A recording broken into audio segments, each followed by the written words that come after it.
Hello friends, welcome to Kotputli law education. आज हम बात करने वाले हैं राजस्थान एपीओ एग्ज़ाम के बारे में। जो उसमें लोकल एक्ट्स है उनको कैसे कवर करना है।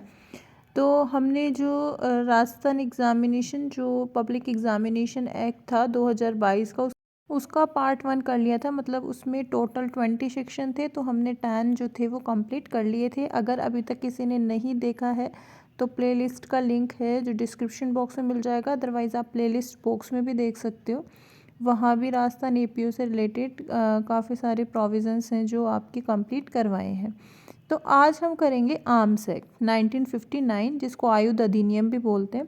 तो इस वीडियो के लास्ट तक बने रहें, वीडियो को लाइक और शेयर भी कर दें जिससे अदर स्टूडेंट्स को भी हेल्प मिल जाए।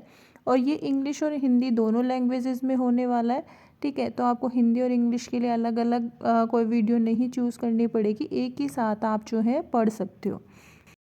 तो देखो, आयुध अधिनियम 1959 है जो, ठीक है, उसको इंग्लिश में बोलते हैं द आर्म्स एक्ट 1959। फिर जो इसका 1959 का जो एक्ट है, इसका जो एक्ट नंबर है वो 54 है। और ये 23 दिसंबर 1959 से ये अप्लाई हो गया था। तो ये दोनों चीज़ें याद रखनी है आपको। अब हम देखेंगे सेक्शन क्लोज, मतलब सेक्शन कितने हैं, चैप्टर कितने हैं, कंप्लीट डिटेल्स देखेंगे। तो देखो, इसमें फर्स्ट में है 2 सेक्शन। जो चैप्टर 1 है प्रारंभिक, ठीक है, जो प्री जो होता है जिसमें नाम और परिभाषाएं बताए रखी होती हैं, उसमें 2 सेक्शन है, ठीक है। सेकंड जो चैप्टर है आयुधों और गोला बारूदों का अर्जन, कब्जा विनिर्माण, विक्रय, आयात निर्यात और परिवहन। तो सेक्शन 3 है आग्नेयायुधों और गोला बारूदों के अर्जन और कब्जे के लिए अनुज्ञापित कतिपय दशाओं में विनिर्दिष्ट वर्णन के आयुधों के अर्जन और कब्जे के लिए अनुज्ञित, मतलब लाइसेंस होता है उसके लिए। आयुधों और गोला बारूदों के विनिर्माण, विक्रय इत्यादि के लिए लाइसेंस। गनों के नाल को छोटा किए जाने या नकली आग्नेयायुधों की आग्नेयायुधों में सह परिवर्तित करने के लिए लाइसेंस। प्रतिष्ठित आयुधों और प्रतिष्ठित गोला बारूदों के अर्जन या कब्जे में रखने या उसके विनिर्माण या विक्रय का प्रतिषेध, मतलब प्रोहिबिशन, उसके लिए। तो ये चैप्टर 2 है। चैप्टर 2 में सेक्शन है 8, जिन आग्नेयायुधों पर पहचान चिन्ह न हो उनके विक्रय या अंतरण का प्रतिषेध। तरुण व्यक्तियों और कुछ अन्य व्यक्तियों द्वारा आग्नेयायुधों आदि के अर्जन या कब्जे का या उनके विक्रय या अंतरण का प्रतिषेध। आयुधों आदि के आयात और निर्यात के लिए लाइसेंस। आयुधों आदि का आयात या निर्यात के प्रतिषिध करने की शक्ति। और 12 है आयुधों का परिवहन, निर्बंधित या प्रतिषिध करने की शक्ति। चैप्टर जो 3 है उसमें भी ऐसे ही लाइसेंस के बारे में उपबंध बता रखे हैं, तो वो 13 से 18 तक हैं। फिर चैप्टर 4 है जिसमें शक्तियाँ और प्रक्रिया, मतलब पावर और प्रोसेसर बता रखा है 19 से 24A तक। फिर 24B भी है इसमें। फिर चैप्टर 5 है अपराध और शास्तियाँ, मतलब जो क्राइम होते हैं, ऑफेंस होते हैं और जो उनके लिए शास्तियाँ हैं। तो ये है 25 to 33। फिर चैप्टर 6 है जिसमें सेक्शन 34 से और 46 तक है। तो ऐसे करके इसमें टोटल जो सेक्शन हुए वो 46, टोटल चैप्टर 6 है। इंग्लिश में भी चैप्टर के नेम और सेक्शन देख लेते हैं। तो देखो, चैप्टर फर्स्ट में वही सेक्शन फर्स्ट और सेकंड। चैप्टर सेकंड में है जो acquisitions, possession, manufacture, sale, import, export and transport of arms and ammunitions, जो कि सेक्शन 3 से 12 तक। चैप्टर 3 है जिसमें सेक्शन 13 to 18 तक है। चैप्टर 4 है पावर एंड प्रोसीजर, जो कि 19 to 24B तक है। चैप्टर 5 में है ऑफेंस एंड पेनल्टीज, जो कि 25 to 33 तक है। और लास्ट चैप्टर है 6 मिसलेनियस, 34 से 46 तक। तो ये सबसे पहले हमें टाइटल लर्न करने हैं और चैप्टर के नेम, उसके बाद ही हमें डिटेल पे जाना है, ठीक है। क्योंकि जैसे ही टाइटल और जो चैप्टर लर्न हो जाते हैं, चैप्टर के नेम, तो उसके बाद ही अगर हम डिटेल से पढ़ेंगे तो ज़्यादा अच्छे से समझ में आएगा। देखो, फर्स्ट सेक्शन है जो बताता है कि आयुध अधिनियम 1959 कहा जाएगा इसको, संक्षिप्त नाम। और इसका जो विस्तार है वो संपूर्ण भारत पर है। और जो प्रारंभ है यह उस तारीख को प्रवृत्त होगा जिसे केंद्र सरकार शासकीय राजपत्र में अधिसूचना द्वारा नियत करे। फिर आता है परिभाषाएं और निर्वचन, मतलब जो इस एक्ट में जितने भी वर्ड्स यूज़ हुए हैं उसके लिए बताता है कि कहाँ कहाँ कौन से वर्ड है और उनका क्या मतलब है। तो फर्स्ट में है अपने व्याकरणिक रूप भेदों और सजातीय पदों सहित अर्जन के अंतर्गत भाड़े पर लेना, उधार लेना, दान के रूप में प्रतिग्रहित करना आता है। तो यहाँ पे बताया अर्जन का मीनिंग। फिर जो हम गोला बारूद देख रहे थे, तो गोला बारूद का मीनिंग क्या है? किसी अग्नायुद्ध, मतलब जो शस्त्र होते हैं, अग्नायुद्ध होते हैं, ठीक है, गोला बारूद जिनको हम बोलते हैं उसके अंतर्गत आते हैं रॉकेट, बम, ग्रेनेड, गोला और अन्य शस्त्र। ठीक है। सेकंड पॉइंट में है टॉरपीडो को काम में लाने वाले अंतः समुद्री सुरंगें बिछाने के लिए परिकल्पित वस्तुएं, विस्फोटक, स्फुर्जनकारी या विखंडनीय सामग्री या आयकर द्रव, गैस, अन्य ऐसी चीज़ों को अंतर्विष्ट करने वाली या अंतर्विष्ट रखने के लिए परिकल्पित या अनुकूलित अन्य वस्तुएं, चाहे वे अग्नायुद्धों के साथ उपयोग के योग्य हो या ना हो।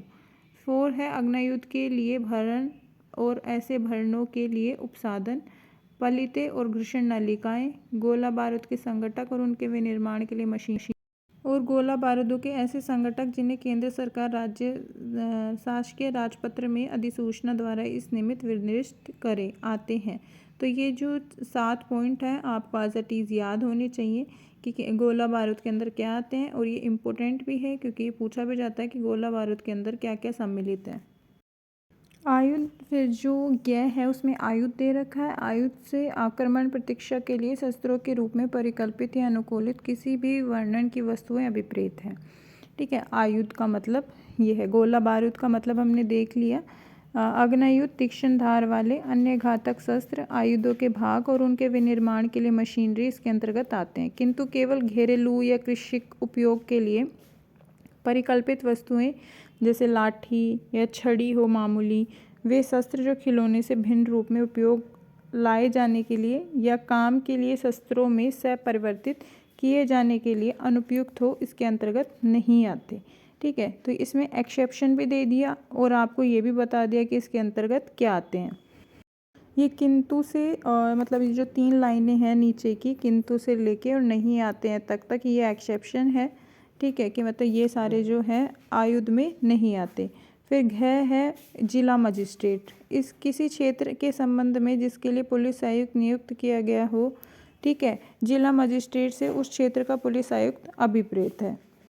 और ऐसे पूर्ण क्षेत्र या उसके किसी भाग पर अधिकारिता का प्रयोग करने वाला ऐसा पुलिस उपायुक्त जिसे राज्य सरकार ऐसे क्षेत्र या भाग के संबंध में इस निमित्त विनिर्दिष्ट करे, इसके अंतर्गत आता है। मतलब जो जिला मजिस्ट्रेट है, जो डिस्ट्रिक्ट मजिस्ट्रेट जिसको हम डीजे बोलते हैं, ठीक है, ये पुलिस आयुक्त अभिप्रेत है, उस क्षेत्र का पुलिस आयुक्त।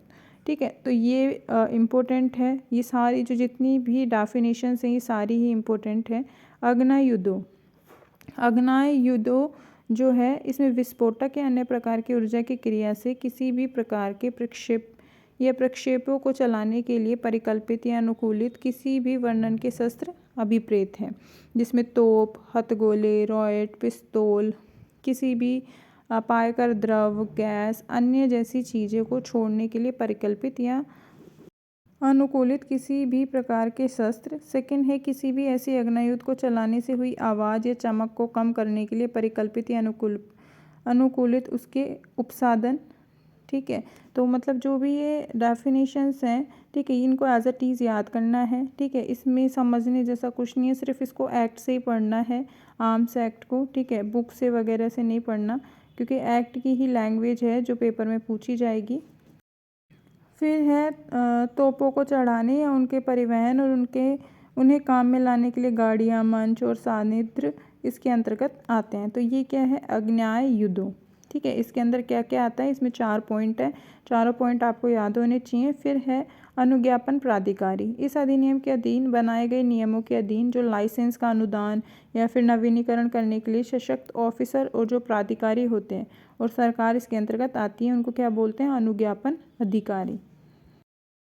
चैप्टर फर्स्ट है short title extend and commencement, मतलब फर्स्ट है this act may be called the arms act 1959। ठीक है। It extend to the whole of India, मतलब जो इस एक्ट को हम आर्म्स एक्ट 1959 बोल सकते हैं। इंग्लिश में देखें तो इसको वॉल इंडिया में जो है इसका विस्तार है और इसको तब लागू किया जाएगा, वहाँ लागू किया जाएगा जब सेंट्रल गवर्नमेंट है जो गजेटी से नोटिफाई कर दे। सेकंड है डेफिनेशन क्लोज के डेफिनेशंस जो हैं ये सारे इंपॉर्टेंट हैं, एक एक आपको याद होनी चाहिए जितने भी पॉइंट्स हैं, ठीक है। इसमें जितने भी वर्ड्स यूज़ हुए हैं उनको डेफिनेशन के थ्रू समझा दिया गया है कि किनका क्या मीनिंग है। तो देखो एक्विजिशन जो इसका मीन होता है कि with his grammatical variation and cognate expression include hiring, borrowing, accepting as a gift. का मतलब अर्जन होता है जो किसी भी तरीके से हो सकता है, ठीक है, गिफ्ट के थ्रू, उधार लेके, ठीक है, एक्सेप्ट करके, इंक्लूड करके। Next ammunitions means ammunition for any firearm and included, जिसमें रॉकेट, बॉम्ब, ठीक है, और grenade shells, article design for torpedo service and submarine mining. Third है other article containing or designed or adapted, मतलब इसमें 7 point है, ठीक है। एमिनेशंस में एमिनेशन आपको 7 पॉइंट में याद होना चाहिए कि एमिनेशन में क्या क्या इंक्लूडेड है, क्योंकि इसमें कोई चेंजेस नहीं कर सकते, ना ही इसका कोई शॉर्ट फॉर्म निकाल सकते। ये एज अ टीज़ आपको पता होना चाहिए कि फ्यूज़ एंड फिक्शन ट्यूब्स हैं, चार्ज और फायर आर्म्स हैं, एसेसरीज़ हैं, सच चार्ज, और जो सेंट्रल गवर्नमेंट, ठीक है, जो इंक्लूड कर दे ऑफिशियल गजेटी में एमिनेशन में, वो भी इसी के अंडर आते हैं। पार्ट इसमें जो आगे जो नेक्स्ट है इसका क्लोज आर्म्स। आर्म्स का मीन क्या होता है, ठीक है। आर्म्स का मीन जैसा कि नेम से ही है कि वेपन्स होगा, ठीक है, और जो offence, defence and include fire arms, ठीक है, शार्प गैज and other deadly weapons and part of and machinery manufacturing arm but does not include.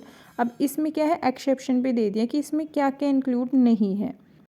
अब देखो जो ये बट से है और सर्विसेबल वेपन जो लास्ट लाइन आ रही है यहाँ तक एक्सेप्शन है, but does not include article design solely और फॉर डोमेस्टिक और agriculture use as such as a lathi, ठीक है, नॉर्मली जो जिसको हम लाठी बोलते हैं, या फिर ऑर्डनरी वॉकिंग स्टिक्स होती है। वेपन में incapable weapons incapable of being use otherwise than as toy or being converted into serviceable weapons, मतलब ये सारी जो चीज़ें हैं ये आर्म्स में नहीं आएंगी।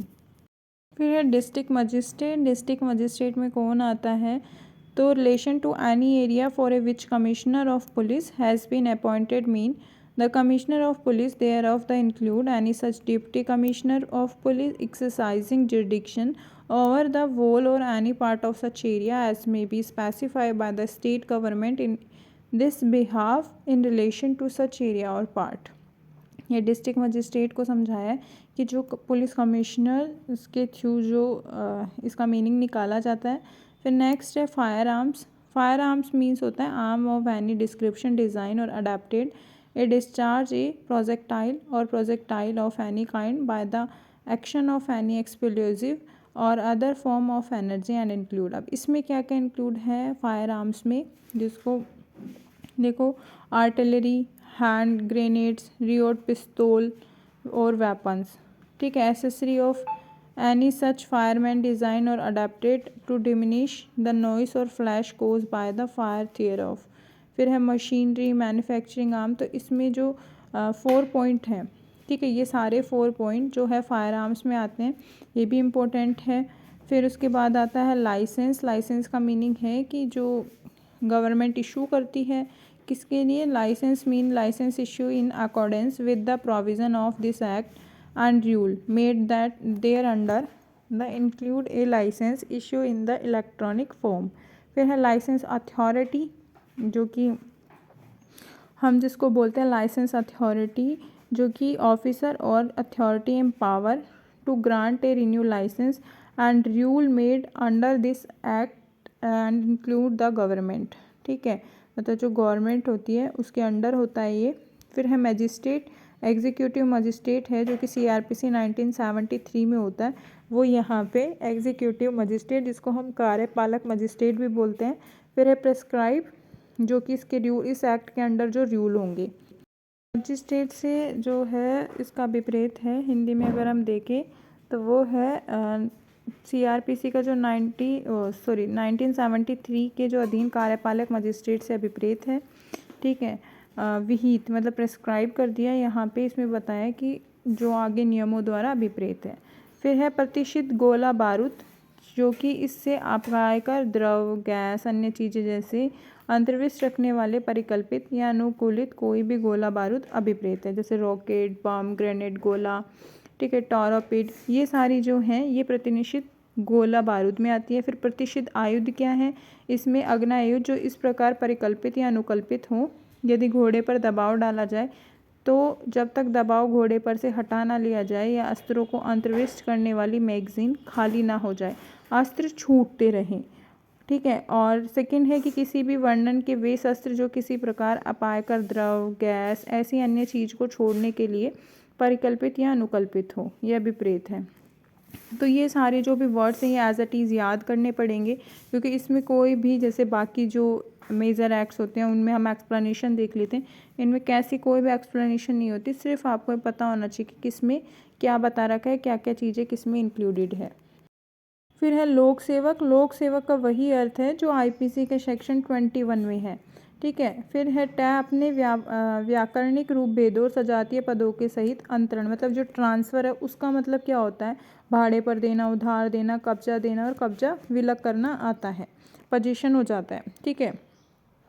फिर है सेकंड, इसमें इस अधिनियम के प्रयोजनों के लिए अग्नायुध की नाल की लंबाई नाल मुख से लेकर उस बिंदु तक नापी जाएगी जिस तक फायर करने का भरण का विस्फोट होता है। थर्ड में बताया कि किसी क्षेत्र के संबंध में किसी ऐसी विधि के प्रति जो उस क्षेत्र में प्रवर्त नहीं है, इस अधिनियम में इस निर्देश का अर्थ लगाया जाएगा कि यदि उस क्षेत्र में कोई तत्स्थानीय विधि प्रवर्त है तो वह उसके प्रति निर्देश है, ठीक है। तो इस तरीके से ये जो सेक्शन है फर्स्ट और सेकंड ये कंप्लीट लर्न होना चाहिए, तभी आगे जो लॉ है हमें समझ में आएगी। अब हम देखेंगे इंग्लिश में प्रोहिबिटेड एमिनेशंस। देखो इसका मतलब है कि emanations containing or designed or adapted to contain any noxious liquid, gas, such thing and included rocket, bomb, grenade, shell, article designed for torpedo service and submarine mining, and such other article as the central government may by notification in the official gazette specify to be prohibited emanations। मतलब prohibited emanations में क्या क्या आता है, मतलब क्या क्या चीज़ें प्रोहिबिटेड की गई हैं। देखो लिक्विड, गैस, ठीक है, रॉकेट, बॉम्ब, ग्रेनेड, शेल्स, ये सारी चीज़ें प्रोहिबिटेड में। आर्म्स मीन्स क्या है? Firearms or designed or adapted that if pressure is applied to the trigger missile, ठीक है, continue to be discharge until pressure is remove for the trigger or the magazine containing the missile is empty. Second है weapon of any description design or adapted for the discharge of any noxious liquid, gas or other such thing. इसमें क्या क्या है? Artillery, anti aircraft or anti tank fireman, ठीक है, ये सारी चीज़ें क्या हैं? प्रोहिबिटेड आर्म्स में है। प्रोहिबिटेड एमिनेशन और आर्म्स दोनों ही इंपॉर्टेंट है, इसमें से क्वेश्चंस भी पूछे जाते हैं। फिर है जे पब्लिक सर्वेंट में क्या है? जो आईपीसी में सेक्शन 21 में जो पब्लिक सर्वेंट का मीनिंग है वो ही यहाँ पे मीनिंग होगा। फिर है ट्रांसफ़र का मीनिंग होगा grammatical variation and cognate expression include letting on, hire, lending, giving and parting with possession. Transfer क्या होता है कि किसी चीज़ को एक जगह से दूसरी जगह देना या फिर किसी दूसरे के नाम करना, तो पोजीशन तो अपने आप ही दूसरे के पास जाएगा। फिर इसकी जो बाकी इनमें बता रखा है कि क्या क्या किस में क्या इंक्लूडेड है, तो देखो जितने भी फर्स्ट और सेकंड, तो देखो फर्स्ट में तो सिर्फ नाम ही बता रखा है सेक्शन का, और सेकंड में जो जितनी भी डेफिनेशन बता रखी है इंग्लिश और हिंदी, ठीक है, वो अपने मीडियम के हिसाब से आप सेलेक्ट करके सारी पहले आपको डेफिनेशन ही लर्न करनी है, उसके बाद ही हम आगे पढ़ेंगे, ठीक है। सेक्शन 3 से हम नेक्स्ट वीडियो में देखेंगे। सेक्शन 2 तक आपको कंप्लीट आपको पता होना चाहिए, ठीक है, कि किस में क्या मीनिंग होता है, क्योंकि डेफिनेशन क्लोज में से ही आपके ज़्यादातर क्वेश्चन दिखते हैं।